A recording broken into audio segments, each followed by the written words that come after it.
Thank you very much, Devjyoti, for that introduction.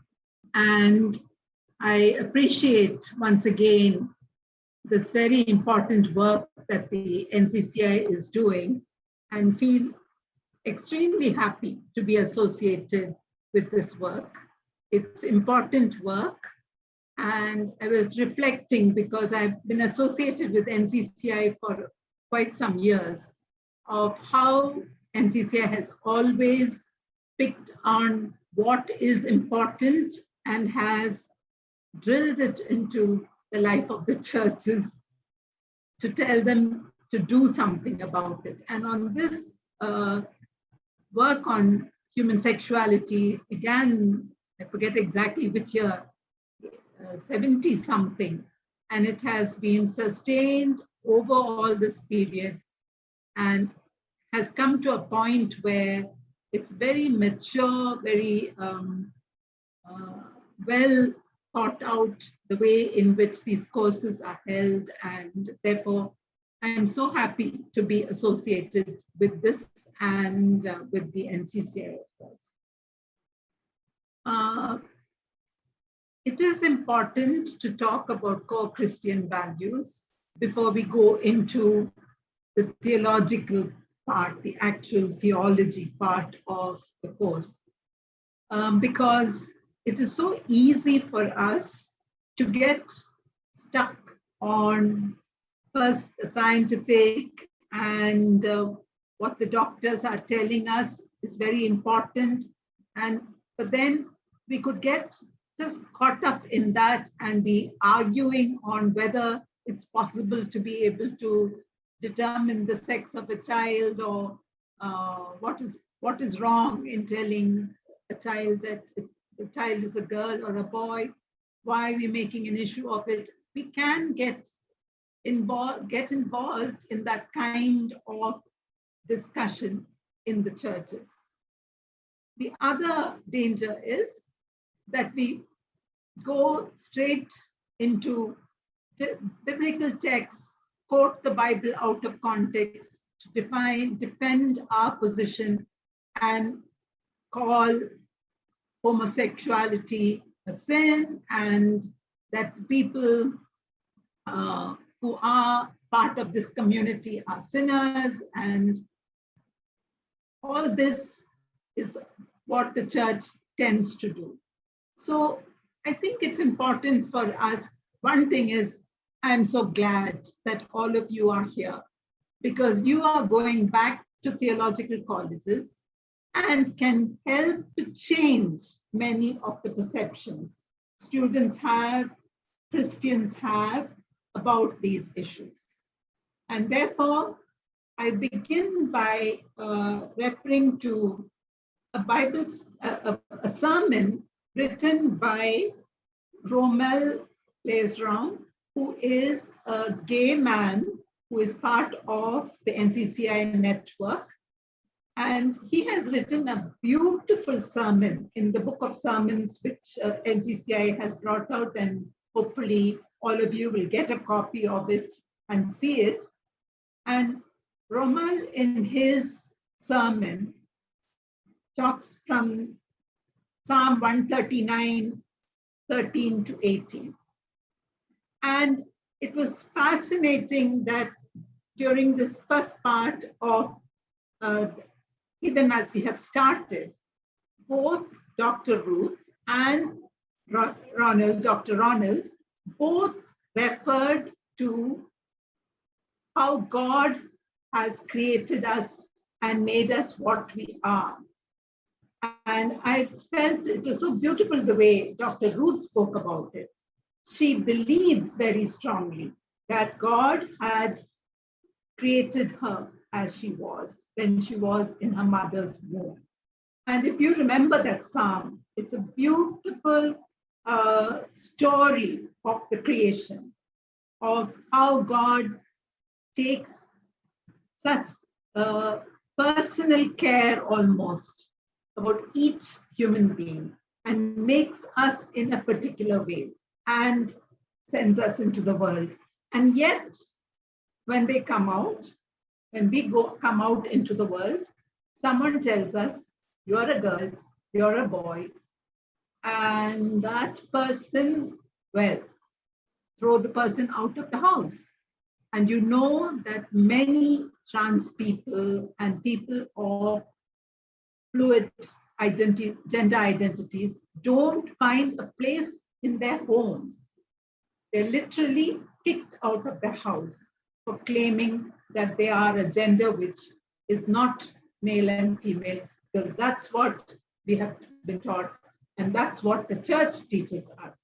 From the moment we are born, we are told we must be either male or female. So then to think and to read this, please go back and read the Psalm again. Read those verses. They're so beautiful about how God has made me the way I am. So for Rommel to write that in his sermon is a strong testament of his faith that God has made him a homosexual man. It's not something that he has made of himself. He didn't become that. It is what God has made him to be.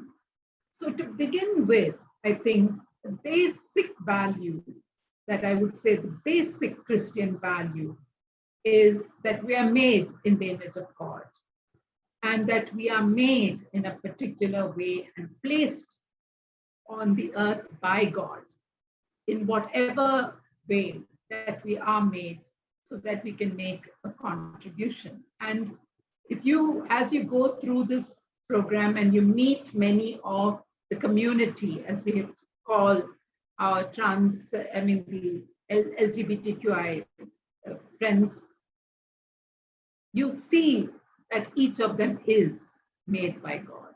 They're such amazing people who have had tough lives and yet give of themselves to help us to do this work among the churches. So for us, this is the Jesus community. The church is the Jesus community. And it's not only the church. The whole world is the Jesus community. So when we talk about a Jesus community, then everyone in that community is of equal importance. Each person is made in the image of God, and we are all placed together on the earth. So for me, that is the first value, the Jesus community to which we belong. And that's why we feel that doing more, thinking more from a medical perspective is so important, because doctors are telling us many things which we don't want to believe, or we try to avoid to think about. They're telling us that that is the normal. That is what God intended for the world. And so does our theology.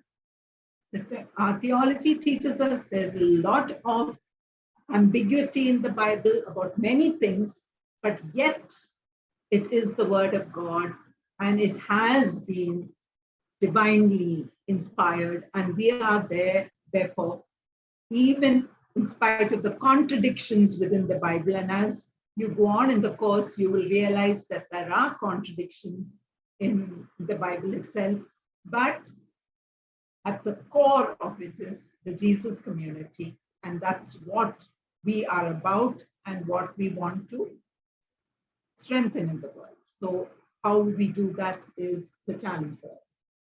Secondly, justice. Justice is another basic Christian value. It cannot be contested.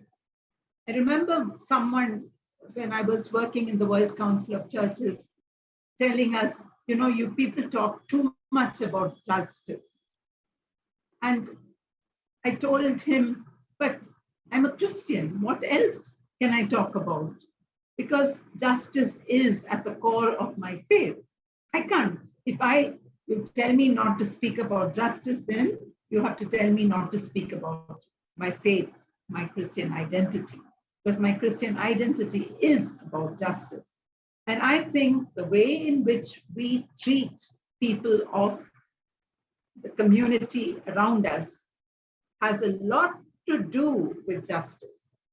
And we have the courage as Christians sometimes to tell a person, you cannot come to the church. That just now Reverend David Jyoti gave that example where he was told, if you want to preach in our church, don't bring that trans person here. So he said, okay, then I won't preach in your church. Not many people will have his courage, but that is the fact. They're not even allowed to come into the church. Why? After all, they are also beautifully created and made by God in their mother's wombs too. Thirdly, hospitality. I think that is a cause so core to our lives. And we have to be hospitable to all. We can't decide, I will only invite these people to my home. I will not invite these trans men and women. They don't look like me. I don't understand them. Therefore, I don't want to have anything to do with them. We have no choice. If you are a Christian, your hospitality extends to everyone. All are welcome there.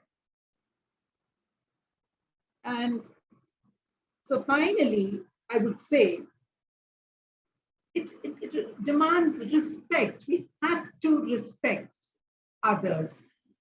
Because if we are Christians, we have to respect everyone.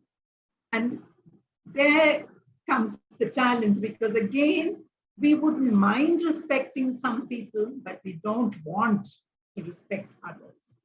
So as we go into this program, as we have dialogue with each other on the theological, the biblical foundations of, and listen, of course, to the stories of, not stories, these are life stories, they're not stories, the life accounts of people from the community. All that comes together to make us better theological teachers. And I hope that we will carry with us that as Christians, we carry these values and we nurture these values. And that is why we continue to talk about these issues, to relate with the community of excluded people in most places. I have walked through airports with my trans friends from my community, the NCCI's work, and watched the way people look at them. It is disgusting. We are Indians looking at each other, and the way in which they're stared at, laughed at, ridiculed, all this is what we are going into after we finish, when we train young people to become pastors of the church.